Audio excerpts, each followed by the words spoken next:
G'day folks, welcome to this side-by-side comparison of the great battles of the American Civil War series against the Line of Battle series. Now, I want to preface this by saying that I am not a veteran of either systems. I have played many of the great battles of the American Civil War titles, but it has been at least 5-6 years since I've played anything from that series. Conversely, I've only recently started getting into the Line of Battle series, and I've played scenarios from None But Heroes and Last Chance for Victory, but my experience is still very much at the starting phase. Nonetheless, I thought there was value in comparing these two series against each other. Now, the idea here is not to say that one is better than the other. I don't want to say, go and get this is the one you should pick. Rather, I want to share the information about these two series, highlight how they differ, celebrate the designs and what they do. I want to also say that, we've got Richard Berg, designer of the original series designer of the Great Battles of the American Civil War, and of course Dean Essig, who designed the Line of Battle series. And I have bought more Dean Essig games than any other designer. I just did a count and I was up to about 17, 18 Dean Essig titles. He's certainly one of my favourite designers. The idea here is not to criticise these designs, these titles, not to criticise what they do, but to highlight how they do things differently, to inform you in the hope that maybe you'll find something that you'll like. It'll highlight particular aspects of these different series that may shift you towards one or the other. Or if you're enjoying Great Battles, maybe you'll like Line of Battle.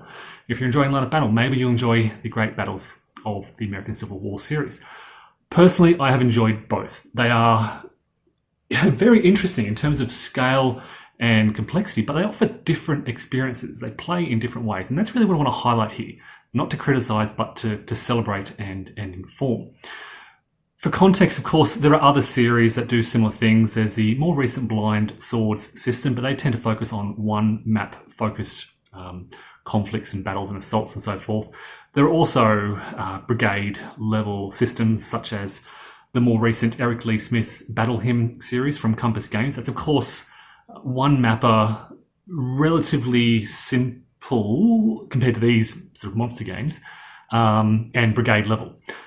I should also acknowledge as well the background, the context to the series. The Line of Battle series, Dean Essig's Line of Battle series, started with the Civil War Brigade series system, which is of course brigade level.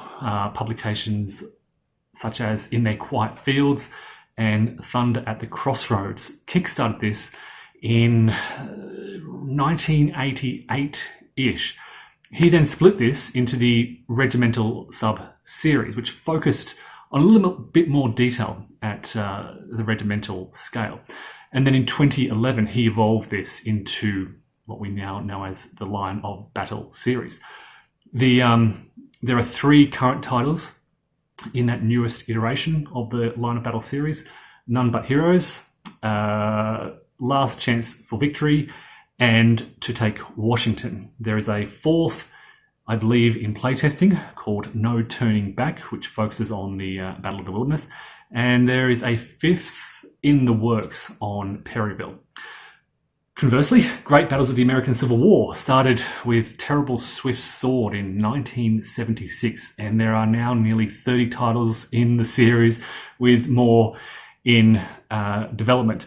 Most recently, this has been published by GMT Games over roughly the past 20 years, since I think Red Badge of Courage in 2001 may have been the first. I could be wrong on the details there, but roughly 20 years of GMT publishing the Great Battles of the American Civil War series. So, how do the two compare? Let me first start with artistic styles. And the first thing I want to talk about is map art. The Great Battles of the American Civil War titles have a hex-focused design. The design of the map follows the outline of hexes. It is, as a result, and again, I'm giving my personal preference to a lot of this, but I find it to be an easier to read and easier to play on map. As a result of that simplified graphical representation of terrain, it has easier line of sight rules. Still quite complex, relatively speaking, relative to other games, other war games and tactical games and so forth. But compared to line of battle, it is an easier line of sight system. Conversely, the line of battle series follows a natural terrain flow. It is a more typical topographical map that you would find among maps, with a hex grid imposed on top of those genuine natural terrain features. It is more natural, it is more interesting and a more realistic map, and I'd argue more fascinating to look at, because it really does capture the topography beautifully. However, because of that greater complexity and more detail in the map, the rules for the line of battle series, the line of sight rules for the line of battle series, are far more complex, more difficult to wrap your head around. Again, both of these are at the high end of the complexity scale. The line of battle series is just that little bit more complex. This is made more difficult in the line of battle series because the topography and the terrain flows through a hex. You have a single hex with potentially 3 different elevations. And this is complicated because in the midst of a battle, you'll have units covering up those topographical features. Conversely, in the Great Battles of the American Civil War series, because you know that there's only one type of elevation in a hex, you can quite easily see what that elevation is. It's been much more difficult to discern that in the line of battle series. So I find it easier to differentiate terrain and line of sight and things like movement and other terrain effects in the Great Battle of the American Civil War series, but it's more realistic and genuine, and you could say sincere, in the line of battle series. Just those differences. In terms of the counter art, Great Battles of the American Civil War, certainly over the past 20 years, since it's been published by GMT, feature that fairly standard GMT counter art fare. They're clear, colourful, there are very vibrant coloured bands to designate core, and coloured cohesion boxes to designate divisions, to clearly denote different formations and to organise your formations across the map. The line of battle series, conversely, uses abbreviations and numbers on counters to denote formations, brigade and division. Brigades do have a small colour code, so you can often group these together based on those little colours, but it is much more difficult to see at a glance. You can look very closely and carefully to see the little coloured symbols, but at a glance it is more difficult. It is easier to look at the Great Battle of the American Civil War line and identify where your different divisions and brigades are.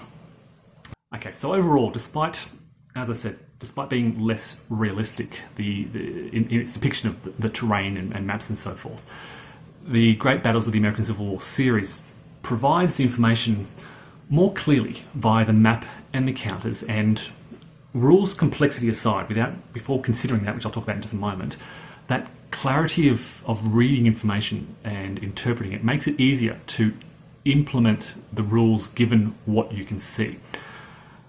Now, my personal preference is interesting. As a historian who loves and lectures on historical maps and map development, I appreciate what the line of battle series does, and I love these maps. They are beautiful, and if I had a choice, I would frame the line of battle series maps, but from a gamer's perspective, I prefer to game on the Great Battles of the American Civil War series maps, if that makes sense. Line of battle, better to look at, more interesting, more detailed, more accurate. Great Battles of the American Civil War, simplified, but easier to read and easier to game over and interpret what you're looking at to make sense of things like movement and line of sight. Okay, so aesthetics out of the way. What about the rules? The core difference really is the underlying system of activating forces on the map. The line of battle series uses an I go, you go system. You have a full Confederate turn where the Confederate player activates, moves, fires, rallies their units then a full Union turn, where the Union player does the same. It's all fairly streamlined and fairly easy to work through. The Great Battle of the American Civil War series uses a chit activation system based on core efficiency. That efficiency enables units on a turn to activate a variable number of times in a turn. So there can be a lot of, in drawing these chits, there can be a lot of back and forth between the players.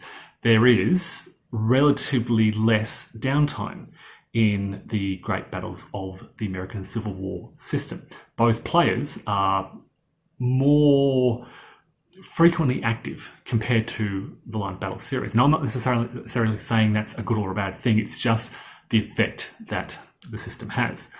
Personally, though, I had some little niggling concerns with that command efficiency system in Great Battles of the American Civil War. I like chit draw mechanisms and activations, but the idea of using efficiency to draw this and then drive the number of activations a formation has created, in many circumstances, some very imbalanced turns where the Union player might have a lot of activations, whereas the Confederate player might be down to their bare minimum due to just a bad draw. And it didn't seem fair in what is otherwise a very detailed system, which I'll talk about in a moment. Aside from that, as I said, I like the tension that chit draws create, and I do like and have a preference for that system generally in games over the I go, you go system.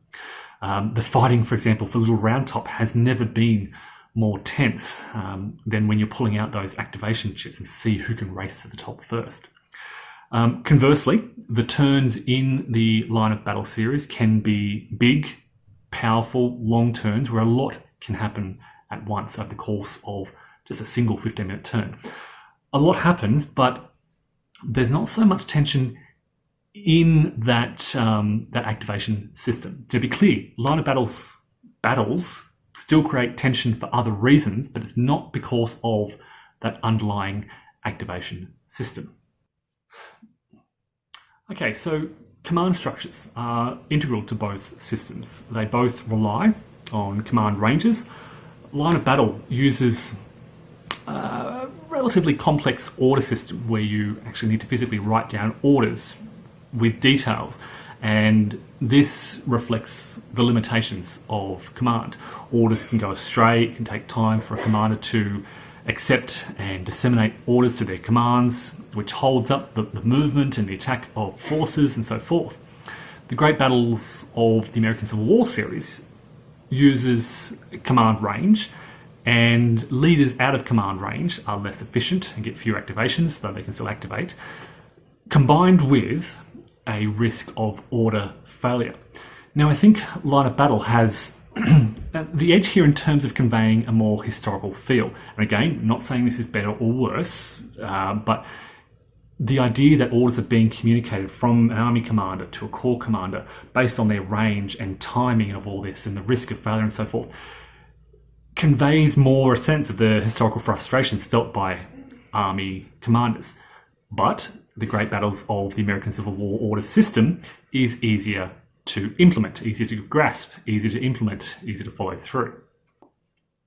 In terms of tactical considerations, the Great Battles of the American Civil War series has a few extra layers of detail above the Line of Battle series. Units can be under march, advance, or attack orders, and each of those has a completely separate set of rules and restrictions and advantages, things units can and can't do. This adds to the complexity of understanding how the series works and what you can do, and it slows down both the learning process and the game pace. It increases that learning curve, and the difficulty of learning the game is you'll need to grasp the implications of each of these different orders under different circumstances, in different environments and effects and so forth. Just to give an example, units under advanced orders can't move and fire, they can't advance adjacent to enemy units, but they can still construct breastworks and fire if they didn't move. This is all different under different orders, and there are many other limitations and advantages that, new players need to take time wrapping their heads around. The Line of Battle battle sequence and all sort of unit mode and orders are relatively simpler. Units are either under a move or a fire order, and the difference between the two is pretty easy to grasp and easy to implement, particularly for new players. Whilst both games, as I've talked about, are hex-based and movement is hex-based, units in line of battle face hex edges or hex sides, while units in the Great Battles of the American Civil War series typically face hex vertices, the point between, two hex sides. Whilst this seems a subtle distinction, it creates some quite different tactical situations and implications for broader combat. Without going into too much detail, it basically means, the effect is that the Great Battles of the American Civil War series units have only two frontal hexes to the left and right of that vertex. And their flanks are more vulnerable because they have 4 flanking hex sides. Whereas in the line of battle series, units have 3 frontal hexes. They're facing hex plus the 2 adjacent hexes, and in effect only 3 rear or flank hex sides. Again, it's subtle, and a series of other additional rules around what units can do in a hex, extended lines, reverse flanks, and so forth, means that as far as those tactical formation considerations are concerned, the Great Battles, and other rules as well, the Great Battles of the American Civil War series creates a more historical feel for tactical movement and combat. It feels more important to keep brigades and divisions in tight formations, whereas things are just a little looser and relaxed, relatively speaking, in the line of battle system. Note again that this is all relative, and I'm not saying that one is better or worse. Both series focus on opposing lines coming together, locked in combat, and keeping those brigades and divisions together, working with formations. The Great Battles of the American Civil War series just does that finer detail of formation movement and cohesion and needing to keep lines together via more detailed rules to a stricter and more slightly more historical sense. Again, relatively speaking, not again saying that this is either good or bad. That's just the feel and the effect it creates. Now, in terms of combat mechanisms, both titles feature layers of historical detail based on weapon types, ranges, and effects, both for small arms and artillery. In comparing the two, the Great Battles of the American Civil War series is slightly more complex, slightly more detailed. There are basically more modifiers to apply to your fire combat. Again, this is relative, and I'm not saying this is good or bad. They both convey a strong historical feel for the weapons being used and their effects at various ranges in different circumstances. The net result of that is that the line of battle series moves faster through combat, whereas the combat in the Great Battle series can be a little slow because of all these modifiers that you'll need to look up and consider, particularly for new players. You do develop over time memory for these modifiers and can apply them with increasing speed, but again, for new players, it's a big learning curve as they seek to grasp those various modifiers that Richard Berg initially considered for the series. There are, again, modifiers in the line of battle series, just not as many, and they are relatively easier to grasp and implement.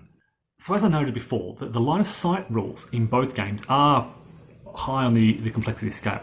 They are more complex, though, in the line of battle series, to the point that in most cases I'm making roughly informed decisions rather than going through the complex calculations to determine if I have line of sight. I'm, as Dean recommends in his rules, eyeballing the situation and just kind of seeing if it's close enough to line of sight without going through all the maths. In comparison, in the Great Battles of the American Civil War series, line of sight could be determined relatively more easily, and with greater certainty. And finally, assault close combat in the Great Battles of the American Civil War series is more complex compared to the Line of Battle series. In fact, Line of Battle series features a very quick, easy and nicely streamlined system, which almost sort of facilitates close combat. It's quite easy to charge, and it can be very beneficial in certain circumstances. So you're often really getting into close combat. To a lesser extent, you really need to sort of start with that small arms fire in the Great Battles of the American Civil War series. So just different effects because of those different rules. So overall, there's a lot more I can talk about. I can certainly go into a much more detail about differences in orders, the effects of different orders, status, the different effects of disorganization, for example, in the Great Battles of the American Civil War series, and the effect it has on units. Particularly with the Great Battles of the American Civil War series, there is a lot more detail, a lot more rules, a very big learning curve, and it takes play through of many scenarios before you kind of begin to wrap your head around the rules. You can grasp the rules, but understanding their implications is more difficult. I found it easier to get into the Line of Battle series. There are rules that I forget, but I can kind of understand their implications and their effect quickly and easily. The net effect is that the extra detail in the Great Battle series means that those titles tend to play more slowly. They're more difficult to learn. They require, as I said, that more time investment before you can begin to appreciate the implications of various rules and orders and actions and terrain and cohesion ratings and so forth. And as I said, the Line of Battle series is easier to get going, moves a lot faster as well. Summing this up then, the tactical movement combat assault rules for the Line of Battle series facilitate a more engaging game in terms of movement, combat and so forth. You're doing a lot more on your turn at a faster rate. The Great Battles series moves more slowly, even amongst experienced players, but it's easier and I'd even argue nicer to look at. You can glance across a large battle and very easily see where your brigades and divisions are and what's happening and what needs to happen next. There's a lot more to consider in the Great Battles of the American Civil War series. There's a lot more to be wary of because of the back and forth chip pools, things moving more slowly. I made the criticism many years ago that the Great Battle of the American Civil War series, that whilst very detailed in its attempt to simulate combat, is somewhat undermined by that command efficiency and activation system that drives the chip draw system. Conversely, and I think it's fair to say the Line of Battle system outshines the Great Battles system series in terms of the historical feel of command effects and limitations. I think the delay to orders being implemented feels more historically accurate compared to the sort of reduced efficiency and activations based on command radius in the Great Battle series. And of course, I'm aware that many people play the Great Battle series using orders systems, whilst many play the Line of Battle series using a more relaxed, casual interpretation of the written orders system. The other key consideration, of course, is what battles are covered. None But Heroes from the Line of Battle series covers Antietam. And to my knowledge, only A Gleam of Bayonets, published in the Great Battles series in 1983, covers Antietam in that series. And it uses an older version of the rules with older counter and map art that is quite dated now. I imagine many, if not most, are drawn to Gettysburg and are making that comparison, in both GMT's 3 Days of Gettysburg and MMP's Last Chance for Victory cover Gettysburg. So I guess key factors in forming your decision here, if you are making a decision, are the overall map and counter design. You're really contrasting here clearer, easier to interpret information versus more detailed, historically accurate information in the Line of Battle series. You're also comparing the activation here and what you prefer, the chip pull mechanism of the Great Battle series versus the I-Go-You-Go system of the Line of Battle series. This results in lower downtime in the Great Battle Series versus a higher downtime in the Line of Battle series. You might also consider the tactical detail and rules overhead. Overall, the Great Battle series has more rules. It is far more detailed, and there are more modifiers and more things to consider and factor into the movement of every regiment, versus the Line of Battle series, which is less detailed and easier to implement and easy to work through, moves a lot faster. So you have, because of that more detail, you have slightly tighter and more accurate historical tactics in the Great Battle series versus slightly relatively looser historical tactics in the Line of Battle series. And again, I'm speaking relatively. They are both high on the complexity, both high on the historical accuracy scales. This is just relatively speaking. But because of that more detail, the Great Battle series is harder to learn, whilst Line of Battle is easier to learn. Because of the extra detail, Great Battles moves at a slower pace, whereas the Line of Battle series moves at a faster pace. And finally, the practicalities of all of this. The Great Battle series is, well, there are 30 titles in the series, but some of them are quite old. Even 3 Days of Gettysburg is, well, approaching 20 years old. It is very hard to find and very costly, whereas if you want to play Gettysburg, Last Chance for Victory, whilst a big box and expensive release, is more easily available on the second-hand market. If you want my opinion, they are both great series. They both do different things. Hopefully, look, you can make an informed decision based on your personal preferences. If you really want my opinion, my personal ideal, based on what I personally like in monster games, would be a blend of the two. I'd love to take the less detailed but clearer map and counter art from the Great Battle series, use the line of sight system from the Great Battle series on those clear maps. I'd also take the chit activation system from the Great Battle series because I like chit draw. It makes for a lot of tension, but I'd make it more balanced and less random swingy. I'd remove that kind of efficiency idea, or at least modify it. As I said, that system creates a lot of tension and keeps both sides actively involved, relatively speaking. But then I'd apply the bulk of the rules from the Line of Battle series, but without the line of sight and order system. And I would call it the Line of Great American Civil War Battles series. All right, folks, hopefully that's been informative. Enjoy both series. They're both amazing. And yeah, thanks for watching.